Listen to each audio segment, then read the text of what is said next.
You're watching Faith and Reason, a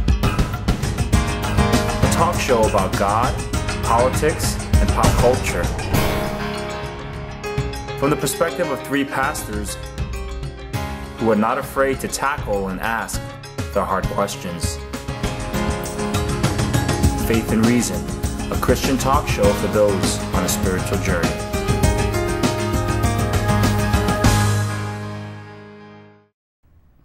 Welcome to Faith and Reason, a show about God, politics, and pop culture from a Christian perspective. I'm your host, Peter Ahn. The office of clergy has been looked down upon in recent years because of the scandals that have gone on in the church. In the past, and even still today, when people associate clergy, they oftentimes associate them as being sort of these spiritual giants that aren't affected or sort of can fight off or battle off sin. And especially they don't struggle with the same type of sins that its parishioners struggle with. Is that really true?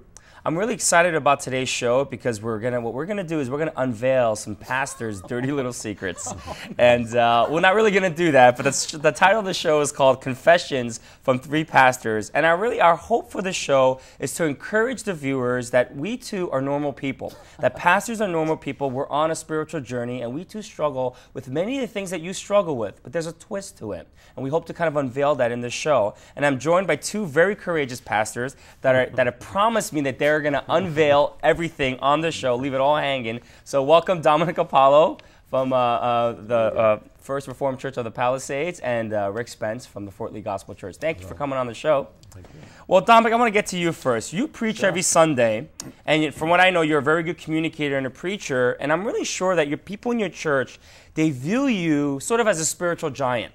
Are they right or are they wrong? Well, there's two answers, though.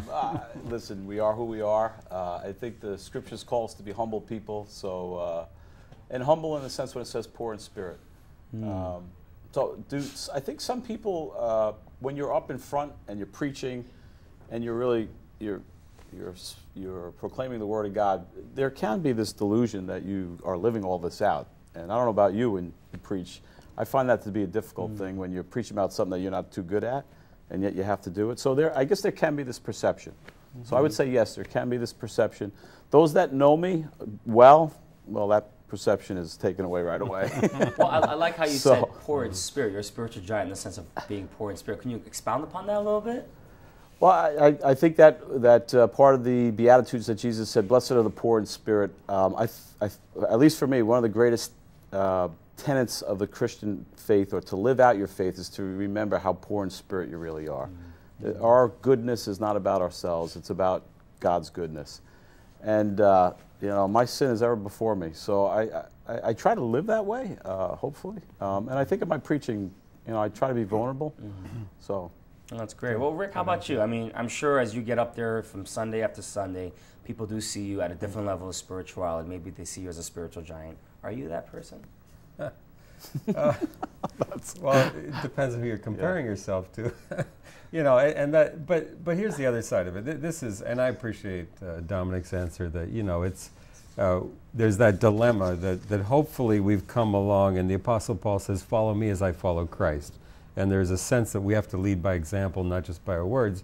But on the other hand, we all have different strengths, and if you take a group of mature believers in a congregation, well, one might have a better prayer life than another. One might have a better knowledge of the Word of God. One might have a better heart of compassion for hurting people. One might be better at communicating truths to people who don't know Jesus Christ at all. So, we have different gifts. We have different strengths. I'm kind of evading your question, but you are, but it's but okay. in a nutshell, I would hope that I look back in my life and I've come from somewhere and I've moved forward, but yet I haven't arrived either. There might be another way to ask that question, I think, to say, would there be things, and I'll ask this to myself too, but are there things that if your congregants knew that you did or thought, they'd be shocked, or it'd be scandalous? 'Cause I would say yes. Why would they be shocked? I mean, do they see us as as you say, part divine, or I mean, can't they just see us as a human being? I mean, why would they be shocked, Dominic? Well, I think what happens there is you're up on Sunday morning proclaiming the Word of God, and there can be this false perception that you're living all this out. You're a proclaimer of truth, so that's your responsibility. but it's packaged in a person. Sure. And so when people, it's like people on TV, they don't know who you are. But how many people think they have a personal relationship and they see him on the streets and they go up to him and that person looks at him like, get away from me? There's a delusion that, you know, there's a false perceptions that come just by the nature of what you do.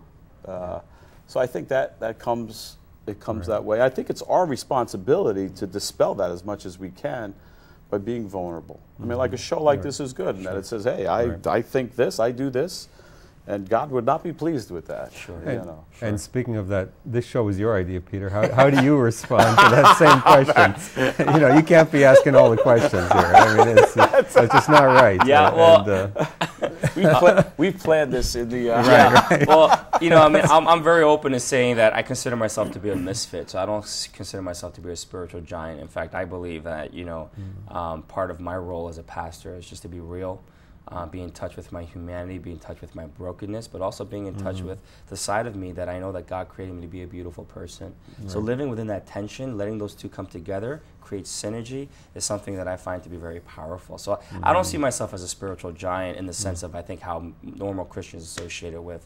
How would you define spiritual giant? What would a man or a woman that doesn't really struggle with sin, a man and a woman who just enjoys and loves praying and reading the Bible, loves evangelism, are just partaking in these practices that we've oftentimes talked so much about in the church, but a person who is just kind of on the mark all the time, never missing a beat, and is just on there. So that's sort of, I think, my perception. Someone who is very different on a whole different level spiritually than his parishioners in some levels. Are you saying that that's an unreal thing? I mean, because I would think. I think in many ways there is, you know, truth to that, but I think in many ways, reality, I think we have issues and we have our sinful natures that are just the same as anyone else in the church. Someone, and I forget where this came from, but he said it's not hubris to say, "Follow me as I follow Christ." That as leaders too, our lives should be at the place where we can say to people, and even in the sense of humility, I think that's one of the greatest ways that we can be an example to the world is not in our spiritual giantness, but in saying, hey, when I mess up, it's wrong. Right. And it's God's aim that I live this way, but when I don't measure up, I'm going to confess that and acknowledge that. And there's power in confession, you know, and I think that's the big thing. So let's do some more confessing. Let's talk about prayer, okay? Listen, prayer, for me, I've always find it to be, when you look at Asian Americans or even Koreans, we do these 5 o'clock prayer meetings. I've done that. I still get up in the mornings to pray. I don't see prayer for me as a natural gift. I got to work really hard at it. I enjoy praying by myself many times, more so than praying in a large group of people. I usually don't like praying in a large group of people because sometimes I feel like it's competition, who can outdo each other during the prayer times. And I prefer to pray maybe with a really close friend or 1 or 2 different people. Do you guys, let's talk about prayer. Do you guys enjoy praying? Well, go ahead. I've been talking about it. No, that's okay. Yeah, you know, I mean, I would, I would agree with you that, you know, that my giftedness is not as a prayer warrior, or there are people who, that is their passion, that is their love. They love to pray. As much time as they can give to it, they do. It's always been a challenge for me to continue to invest all the time I need to. Maybe a little different than you is I do enjoy prayer in small groups. Maybe large groups are different, but to be a part of a small group, that's something that maybe I don't get thrilled about it before it starts, but I always walk away saying, boy, it was nice to have spent that time together. So that's an angle on it. Again, whether you know, that's something that there are days, there are weeks that I can't say that I'm proud of how much I prayed. And